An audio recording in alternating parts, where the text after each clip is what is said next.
Parlons tout d'abord de cette demi-finale qui oppose donc la sélection de la France, les Bleus, face à la sélection espagnole, la Rora. Il faut donc rappeler que il est très important de se rappeler de ce qui s'est passé dans les temps. Et comme je l'ai dit tantôt, il y a 20 ans en arrière, cette équipe espagnole était tombée les armes à la main, 3 buts à 1 du côté d'Hanovre. Et il faut donc le dire aujourd'hui que cette équipe française a les moyens parce que dès l'entame de la compétition, nous avons vu une équipe menée par Didier Deschamps, une équipe qui peut compter sur le collectif parce que c'est un collectif très varié et d'un point de vue contraire, nous voyons le secteur offensif qui bute, qui met énormément de buts. Et c'est donc d'ailleurs dans ce sens que le meilleur buteur de la compétition vient donc du côté des Bleus, donc en la personne de Kylian Mbappé, qui est auteur de 8 réalisations.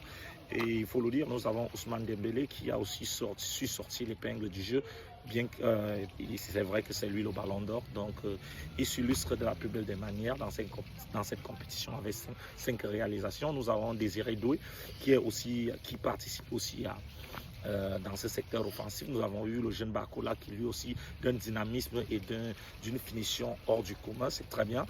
Et surtout que dans le milieu central, autant pour moi, nous avons eu cette paire dans Rabiot et Tchouaméni. Et on a vu, c'est des garçons qui se comprenaient énormément au milieu de terrain. C'est vrai qu'au début, nous avons débuté avec Ousmane et comme un milieu qui jouait juste devant Tchouaméni et Rabiot. Par la suite, la modification faite par le génie, le maître des schémas tactiques, Didier Deschamps, qui a donc su mettre Michael Olise dans le milieu de terrain au regard de sa polyvalence, question de venir apporter un peu plus de dynamisme.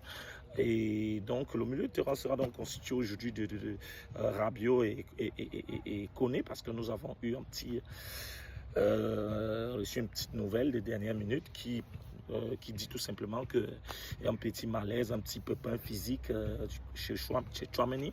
Espérons qu'il reviendra de la plus bonne des manières avant la finale surtout.